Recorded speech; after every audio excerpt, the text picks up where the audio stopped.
What happens when two strangers with completely different opinions meet for dinner? In this brand new social experiment, people from all walks of life are paired up with their direct opposite and guided through a menu of questions specifically designed to promote discussion, disagreement and debate. Will they agree to disagree? I suppose I have a bit of a problem with the word religion. I'm very feminist. That's a complete contradiction. Do you vote? I don't vote. I could have respected you. Could they end up bonding over shared life experiences? Where do you value yourself when you knew that's only what he wanted you for? There's a strength in being honest about how you feel. Look, I mean, it has definitely given me some food for thought. Or will it be fireworks from the get-go? There is a limit to me. I could be very easily very rude to you. I'm not going to limit myself. I'm being wronged here. Black Lives Matter. It's more of a class struggle. Bullshit. I wouldn't agree with your thinking. You've said something that's deeply offensive and insulting to me. Why am I getting emotional? This is Eating with the Enemy.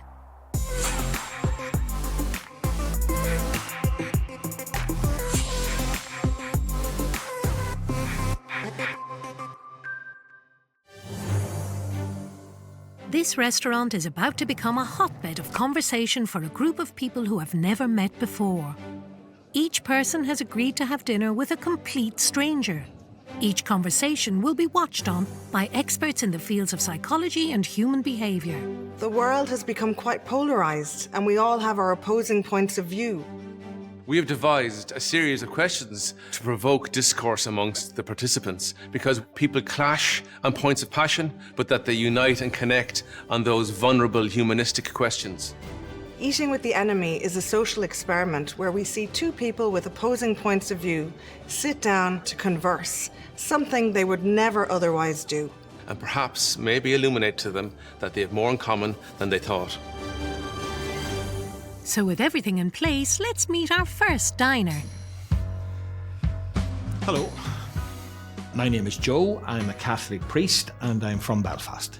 The people that frustrate me most are probably those who are quick to judge. A little bit apprehensive of how the person will react to the collar.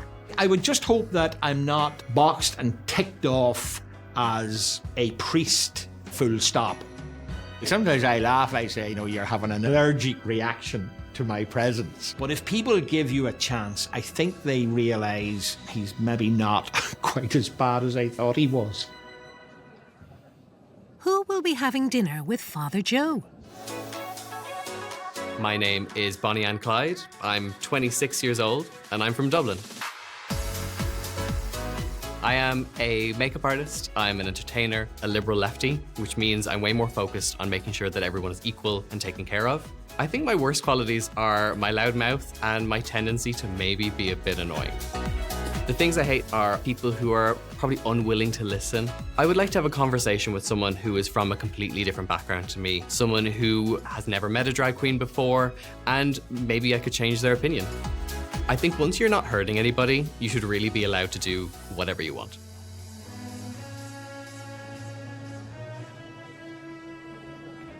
Hi, How are you? Nice to meet you. Good to meet you, yeah. I'll say hello from a distance. Absolutely. I'm Joe. I'm Bonnie, nice to meet you, Joe. Good to meet you, Bonnie. Ooh.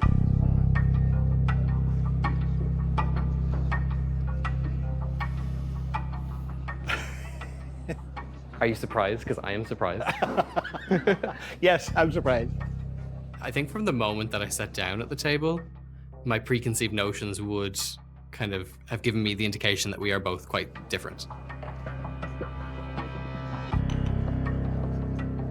I did come in with a certain amount of apprehension. I was more apprehensive than I realised.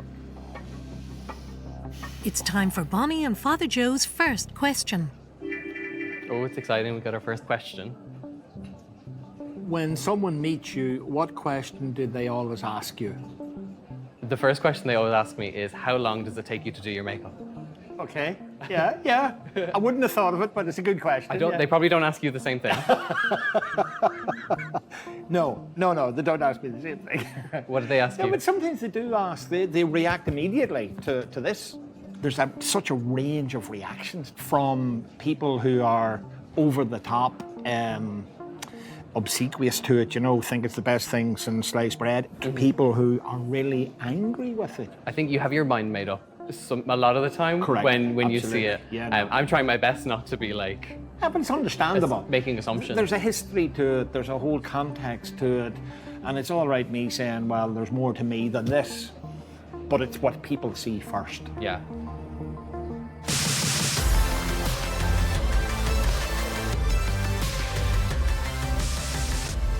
Let's meet our next dinner guest. My name is Luke, I'm 24, and I'm from Kilkenny. I have a degree in media and politics. I'm very interested in current affairs. I'm a member of the Irish Freedom Party. I'm passionate about how politics affects working class people.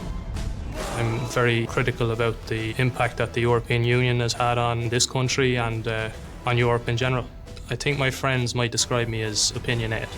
I wouldn't like to meet someone who dismisses me out of hand. Things that annoy me are when people misrepresent the truth.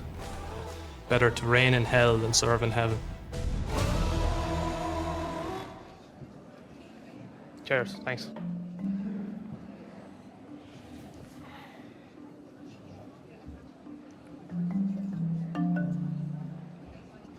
With Luke ready and waiting, let's meet his dinner companion for the evening. My name is Bashir. I'm 29. I'm from Drogheda, originally from Nigeria. I'm a law lecturer, so I'm really passionate about law. I like to engage in academia and world affairs. Kind of neutral. I always like to hear the other side. I don't get angry that easily. But I can get annoyed at some things. People repeating their questions after I've said the answer, because either you're not listening or you don't care. I'd love to have a conversation with somebody who's maybe closed-minded. Maybe they might not think they're closed-minded, but certainly if they are, I'd be able to put them in their place. Hi, how are you doing? Good, good. How are you?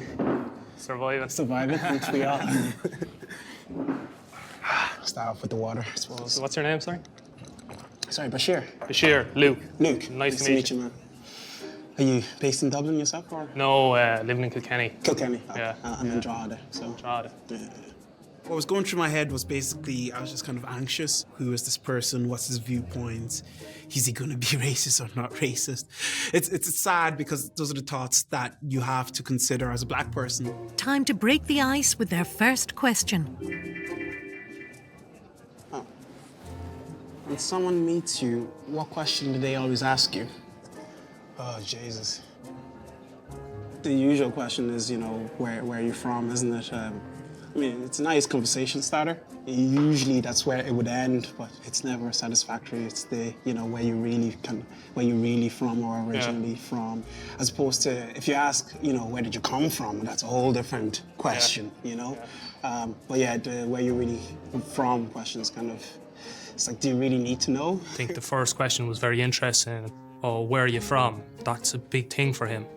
Which is, for me, it wouldn't be. I wouldn't think of that. That was one thing that really opened my eyes. You see the question there and you're like, that's just it. And then when you said it, it kind of clicked with me a bit. Yeah, because we just don't know whether we are welcomed or not. That's the reality. Would you be offended by that? I wouldn't be offended, but when you hear that question every day... Yeah, it's just tiresome more than anything else. Exactly, yeah. It's basically saying, you're not really from here, so where are you actually from? When we first meet a stranger, there's lots of non-verbal cues that we look out for. One of the biggest ones is eye contact, their gestures, their tone of voice, and how interested they seem in you or not. When we sit down with someone for the first few moments, our mind is constantly analysing, and we're looking to see if they're open, how they're listening to us. All of these are really important facets of how we make our decision about the person that we're conversing with. For Father Joe and Bonnie, it's time to get stuck in. The next question is, which people have had the biggest impact on the person you have become? I think for me, my parents and my brother have been hugely kind of impactful on shaping me as a person and giving me like my moral compass, I guess. But then on a more kind of extended level, like it's a lot of my friends, especially a lot of people in the queer community, would be like my main support group. Sure. Because we all have been through the same thing. I think what the referendum did for a lot of us, it's helped in a lot of small ways where, as before you wouldn't have seen a lot of queer couples holding hands on the street. You see that a lot more now, I think, especially in the cities. Yeah. It's just a lot more, it's just people are more able to be themselves openly and publicly. Yes. Do you think that everyone has the right to marry?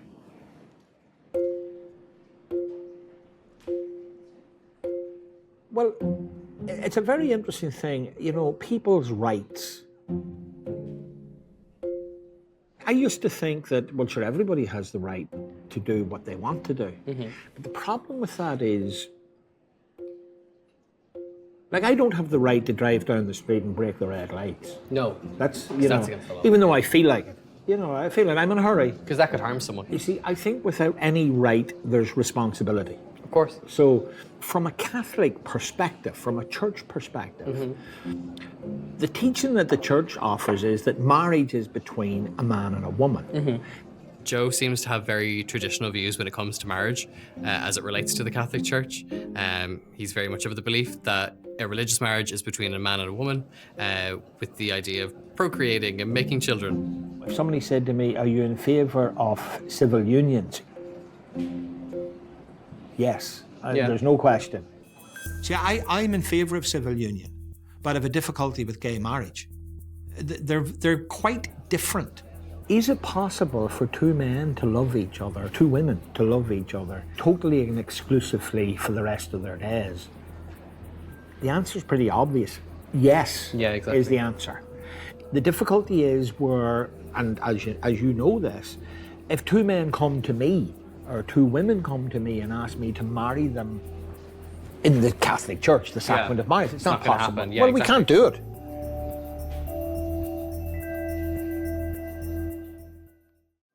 In this restaurant, a group of strangers are having dinner with their so-called enemy.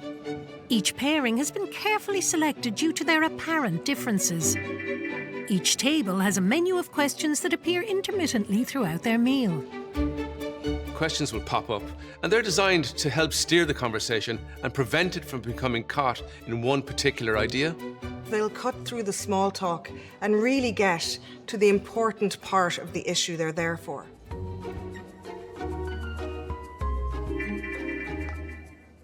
What's the most historic thing that's happened in your lifetime? Do you want me to take it? Yeah, Or? you take that one. Britain leaving the EU or Donald J. Trump's election as President of the United States? Okay, I see where this conversation's gonna go. Historic. Okay, why they historic? Because it was working class people rising up against an elite that had forgotten them for years. And which elite is that? Mainstream media, politicians, and polite society. You mean democracy? What do you mean? That's democracy. He was elected. Yeah, that's fine, but... What do you mean it's fine? Like that's democracy. He was elected. Yeah, but under the wrong type of rhetoric. I knew very quickly we were going to differ on opinion. Record Black Hispanic unemployment, record African American unemployment, record Hispanic unemployment. Who was the president? Barack Obama, you mean? The policies that Donald Trump implemented overwhelmingly helped the minorities in America. Lowest minority unemployment in the history of the United States. Donald J. Trump. The Black and Hispanic working class, they've done better under Donald J. Trump than anyone else in history. But the reason why that is because Trump basically stopped import into America, thereby giving Americans their job back. The lowest recovery in the history of America was under Barack Hussein Obama. Okay. He wasn't a good president. What did he do? What did he do? It's not about what he did, it's what he symbolizes. I think that's the point you're missing. Give me an example of something that you found offensive that Trump said. Because I just want to get to the he's not a racist. He told Proud Boys, stand back and stand by. Why was the Proud Boys thing racist? Because we know that they're an extreme right-wing militia group who were told that if we don't win this presidency... And what did Trump... He stand back and stand by. So you think that's a... That's a call to action. That's a call to action. So wrong. Come on, man. You can't really not believe that. When someone says something's not racist, you don't have that call. Am I not allowed to say that? You are, but if I tell you something is racist, I have a reason for saying that, and you can't deny me that freedom to express myself in that way. If I feel something is racist, I think I'm entitled to say that. So if I disagree with you about something you being can racist? disagree, but at least be open to hearing or understanding why I say it's racist. I don't think jumping straight to calling people racist, I don't think is pretty good manners. Why are you so defensive? I'm defensive because you've said something that's deeply offensive and insulting to me. I genuinely don't think he's racist per se. I certainly think he is ignorant. I think you're misinterpreting what I've said. No, I'm not. I got it. Fair enough. You can have your opinion on that. Who is your favourite winner of RuPaul's Drag Race? Joe did not know what that was. I didn't expect Joe to know what that was, and was totally understanding when Joe did not know what RuPaul's Drag Race was. They're going to pass on this one, That's okay. Because I haven't a clue. I guess it was kind of my moment to shine and like spread my knowledge of drag to the world. It is a very specific show that I think you have to have very specific interest to get into. Okay. And to answer the question, my favorite winner of RuPaul's Drag Race would probably be Bianca Del Rio. She's fabulous. Now, I'm going to show my total ignorance here. Am I right in saying Panty Bliss? Yes. Would probably be the best known drag queen in Ireland? In Ireland. And then years ago, now this is so old, I'm talking about when I was a kid growing up, Danny LaRue. Yeah. Is that an example? Danny LaRue's Irish. Now, that's way, way back. I mean, I'm going back, I think that was sort of late 60s, early 70s. Danny's one of the first Irish, yeah. But you see, I think, how did we watch that growing up? We watched it, we enjoyed it, but I don't think we asked any questions. No, I don't, because I don't think it was. It was very much like... It was entertainment, really? Yeah, it wasn't presented as being like a gay thing. No. It was quite nice to hear Joe reference people like Panty Bliss and Danny LaRue, and that he does have some sort of understanding of kind of my subculture. I remember my granny would jump up with the newspaper and cover the television when there was a bit of kissing. But Danny LaRue was perfectly acceptable. You know, to my 85-year-old granny or whatever, isn't he great? Doesn't he do it real well?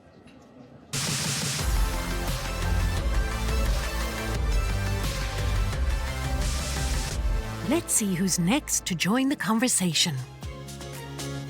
My name is Becca. I am a creative, crazy gal.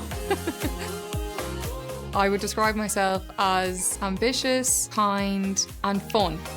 I hate closed-minded people. I would consider myself the opposite of that. In today's world, it can be really hard to have an opinion on things without getting attacked for it. People don't even have the decency to let you finish speaking. I don't really get that. My absolute nightmare would be people with misogynistic qualities. I'm really hoping it doesn't get heated. I'm open to having a chat with someone who's very different to me. Life's too short not to take these kind of opportunities. Thank you. While Becca enjoys a glass of red, her dinner companion is on the way. My name is Michael Byrne, I'm 33 and I'm from Finglas in Dublin. Yeah, baby! I love women, I love money, I love successful people, I love energy, I love you. Money doesn't make you happy, that's bullshit, it really does. I am the guy that girls hate, but that's also the one that they want to bang, let's face it. The worst kind of person that I could meet today would be somebody that just goes with the flow, because that's what a lot of people do. I don't get deep into arguments, I win them, that's just it. Hello. How are you? I'm good, how are you? Good. I like your shirt. Thank you. Sorry, I'm Michael. I'm Becca. Oh, wow. That was quick. How's the wine? It's good. Cheers. Yeah, cheers. COVID Social cheers, distance yeah. cheering. Yeah. Sounds good. Her idea of me would have been, can I handle this horse? What stereotype do you think you live up to? You go first. Oh, stereotype. I love that. Yeah, just throw me in. There's the shovel. Help yourself out. Might as well. I would say I'm quite flamboyant. I would say probably maybe a little bit like a Freddie Mercury meets Ted Bundy style. You know? Ted Bundy? Yeah, I love him. He's my hero. He's a legend. He's a legend. Luke and Bashir's meal got off to a tense start. Perhaps a change of tone will bring out another side to them. Jesus. What roles do love and affection play in your life? I'm a bit stumped by that one now.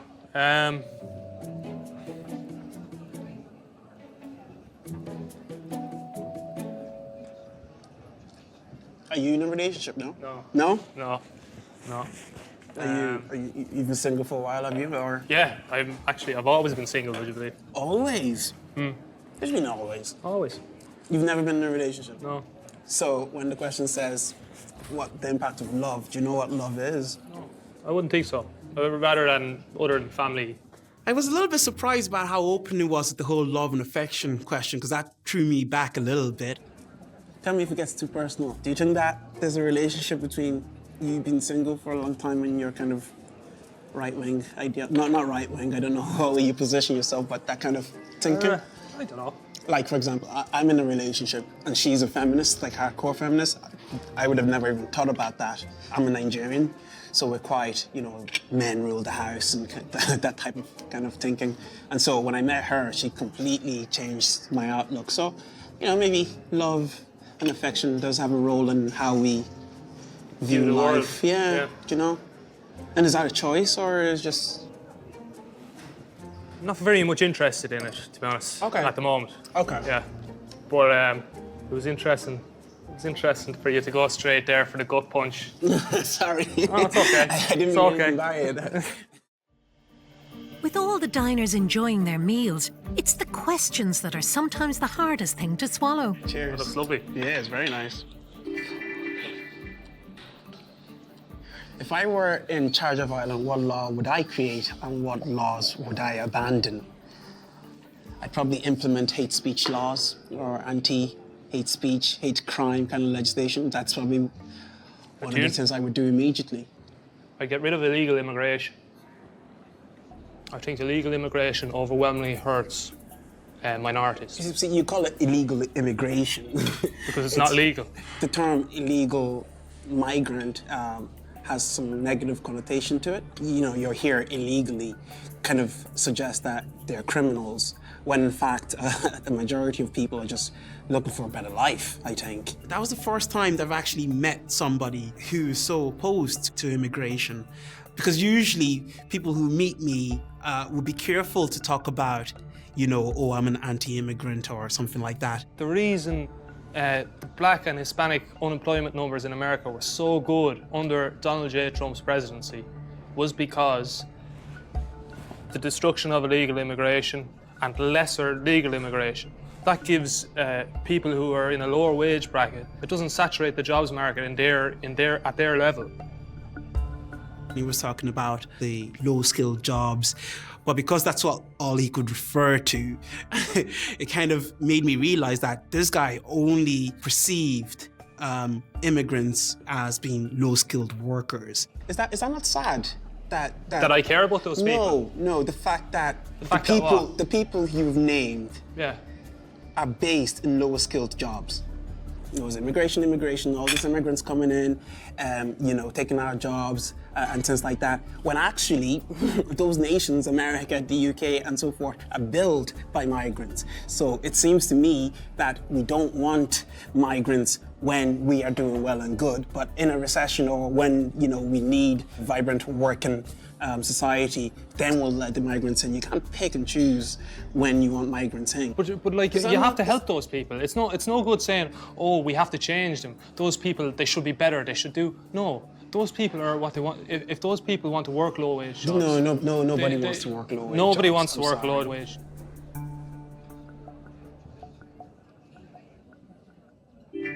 Oh, Bean, do you believe life is harder as a man or a woman?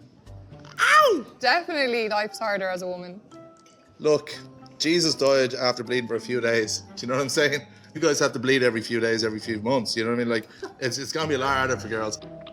Women's lives were harder than men's, but the only thing he could say was because they have periods. They say, guys, love with their physical body, and women love with their mental abilities.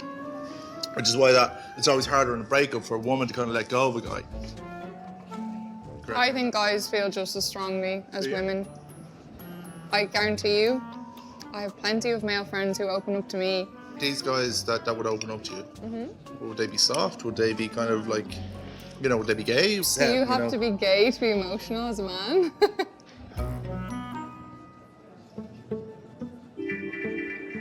Are beauty pageants a good or bad thing?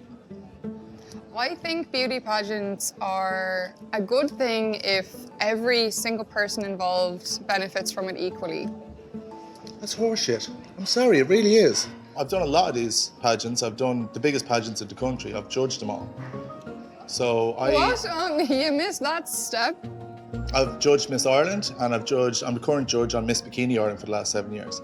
I don't think it's right to put people against each other based on looks. It's not looks, that's stereotypical. So It's if you're a beauty pageant. It's a about beauty. looks. It's not about looks. That's What's where you're it wrong. about? You're asking me, I'm going to tell you. I'm gonna It's about listen. you as a person, and actually you could probably do quite well if you learn to listen more with 2 ears and 1 mouth.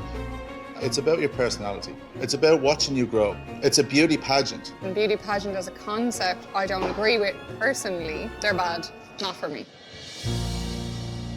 When we first meet a stranger, we create instant judgments about them, and they create instant judgments about us. Immediately, our mind is deciding whether this person is in our in bias or our out bias. So we're looking for 3 universal things from the face. We look for trustworthiness, we look for attractiveness, and we look to see if they're dominant. Finally, has this conversation changed anything for you? I suppose we both come from different walks of life. And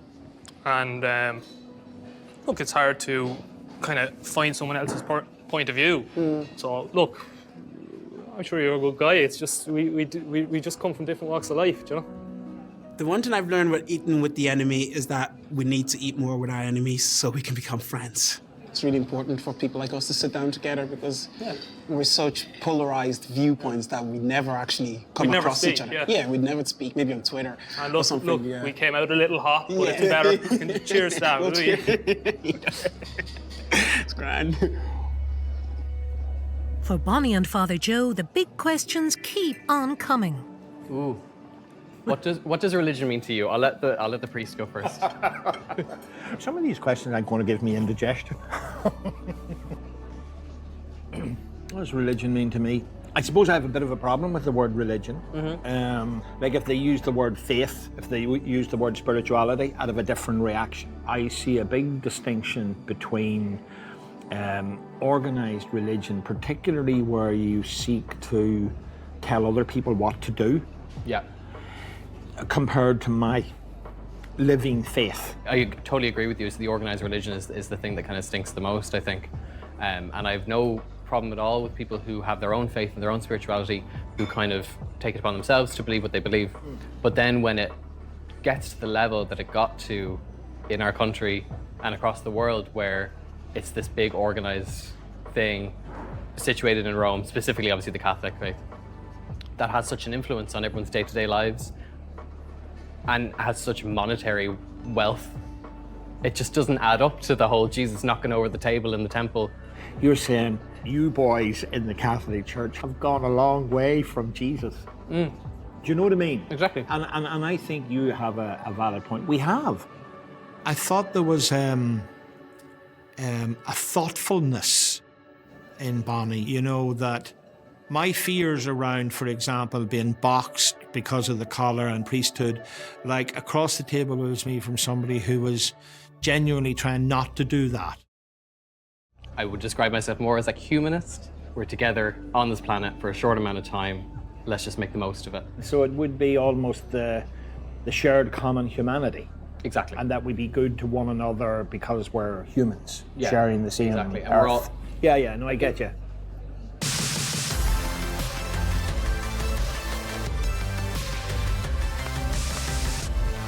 Let's meet our final diners of the evening. My name is Adam. I work as a production coordinator for a visual effects company, and I'm from Dublin. I haven't seen many people with my kind of views on Irish television. You could probably describe me as a libertarian, which is basically a fan of not having the government be involved in things like education, healthcare, and even housing. I would like to help the people who need help. I just don't think the government is the best avenue to do that. If people aren't sure what my kind of libertarianism is, maybe this can be an introduction. While Adam takes a gulp of iced water, his dinner companion is ready to rock. Hello. My name is Michael. I'm otherwise known as Mattress Mick. I sell mattresses and I'm from Dublin. My friends think I'm a bit of a lunatic. I'm very passionate about my family, my friends, and also I work a lot with the homeless. I don't get into the political side of things. I will work on the ground more so than up the ranks. I don't like being told what to do, and if somebody says go left, I will normally go right. I have a very good way of putting my point across, and if I believe or I'm passionate about something, I will certainly air my views very strongly. How you doing? Hello, how are you? Good, thank you. I'm Michael. Michael, hey, Adam, nice to meet you. Hello, Adam, how are you?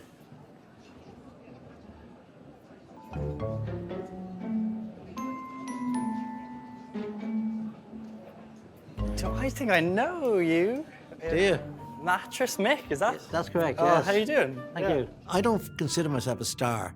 I just consider myself a businessman who does it a little bit differently. Amazing. I wasn't expecting, like someone well known in the public eye to be talking to you. So that added some spice to it. What do you do yourself? I am a production coordinator for a visual effects company. All right, okay. I'm maybe not that self-aware, but I don't know what he'd be thinking of when he looked at me first. He was very fresh looking and young looking, but he'd no hair. I hope you're not offended. You've no hair and I've loads of hair. And I think they put us together. Have a bit of contrast. Yeah. For Mattress Mick and Adam, their first course has arrived. Oh, thank you. Looks nice. That looks lovely. Yeah. Brilliant. Thank you very much.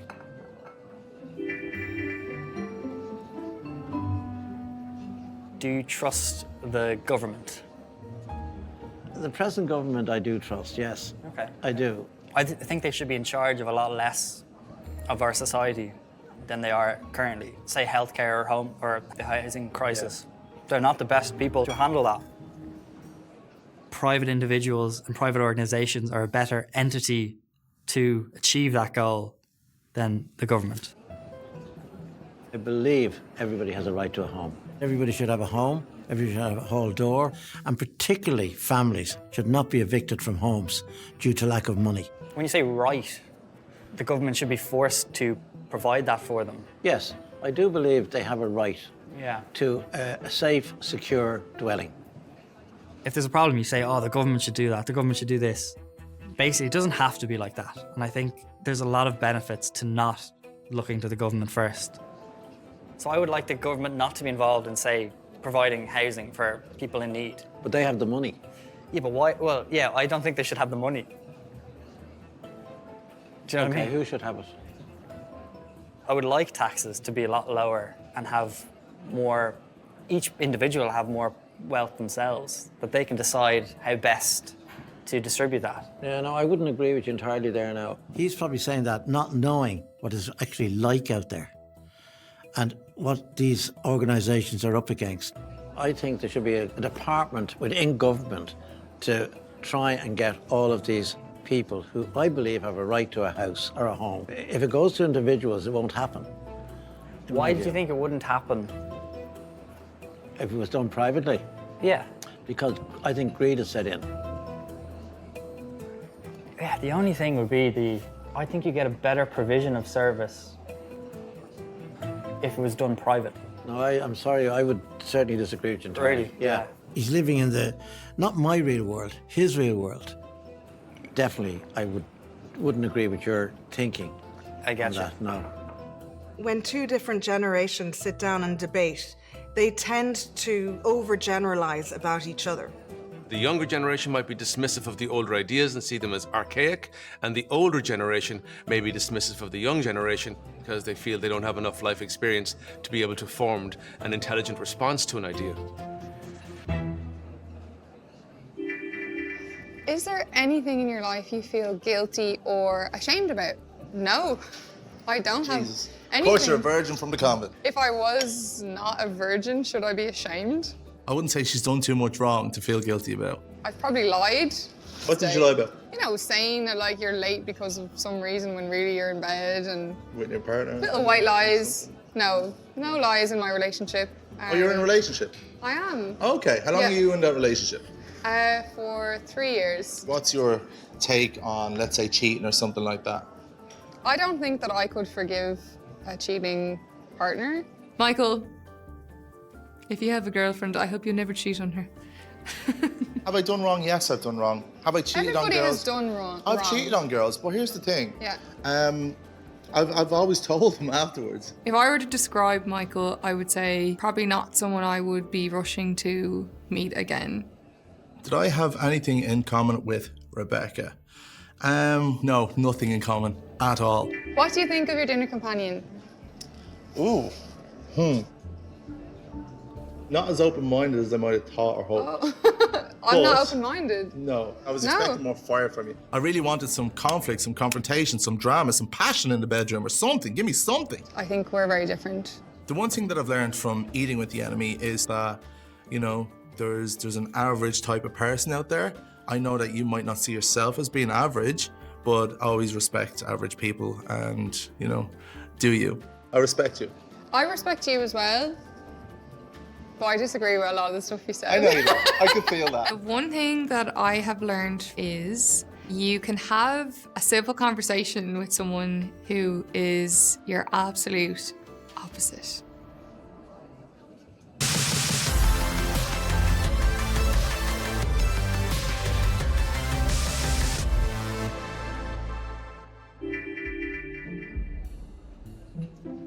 Do you think private education is a good or a bad thing? I think it is a very good thing. What private education is? Yeah. See, not everybody can afford private education. That's if you're taking private education as it currently is. I would think that if the government got out of education and allowed people to set up their own schools, there'd be a lot more schools that would be affordable schools. Affordable private education schools? Well, just by definition, anything, that's not government run would be a private school. In my belief is that there will always be public schools. There has to be. Why do there have to be? Because there's people who just cannot afford any kind of fees for schools. He wouldn't be my type of normal person to have a conversation with. I'd find it difficult to get through a pint of Guinness with him. Okay. What was the most historic thing that has happened in your lifetime? I think Chernobyl was a big... It's pretty big, yeah. Yeah, had a big impact on the whole world. But a lot of good in my life came out of Chernobyl because I eventually went to Russia myself and I enjoyed the experience of Russia. We took in Russian children from Chernobyl, so you learned a lot. Amazing. Yeah, well, it was just something we did, myself and my wife. The benefit to those kids was tremendous. So that was a big impact on my life. What about you? Yeah, I don't have a great answer for that.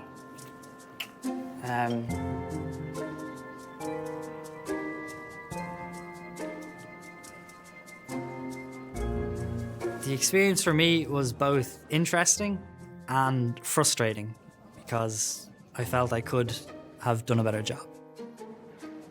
I don't have a great answer for that, to be honest. I think I had more to say than Adam. I didn't think his feedback was as strong as it could have been, but he's a very nice guy. But he's not my type of guy. My view is I'm the kind of person who will say what I believe in. And I never, ever would say anything that I didn't actually believe in. I have my way, and I met somebody tonight who does it their way, which I totally respect, but don't entirely agree with.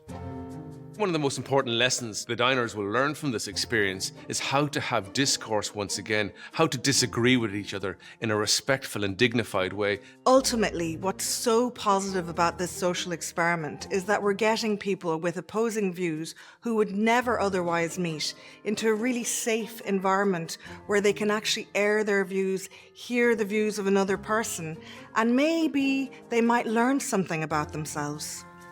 For Bonnie and Father Joe, it's their final question. What do you think of your conversation partner? Shall I go first? I'll go first this time. Okay. It's been an absolute pleasure to have a conversation with you. And I definitely don't think you're my enemy at all, by any means. I think you kind of opened my eyes in a way to show that not all Catholic priests are the same. This dinner has really showed me that you can't paint everyone with the same brush, and that people change, times change, and even people within very structured, regimented organizations can be quite liberal. I just think you're incredibly kind and thoughtful and empathetic and sympathetic to the people around you, and you do have a very broad understanding of the world in its current state. I have enjoyed this conversation way beyond my imagining. One of the things I'd be doing a night prayer is to ask, in preparation for night prayer, ask the question, where did I encounter God today? And I encounter God, surprise, surprise, in people. And I encounter God today in a lovely, very, very engaging person who's a drag queen. I can't believe that we've come to the end of it. I know, it's so gone by. Time went fast, and you are really good company, intelligent and thoughtful.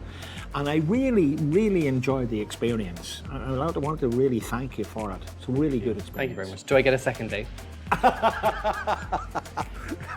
The one thing I've learned from eating with the enemy is that the enemy is very often not our enemy, but in fact a friend who we really haven't met or understood.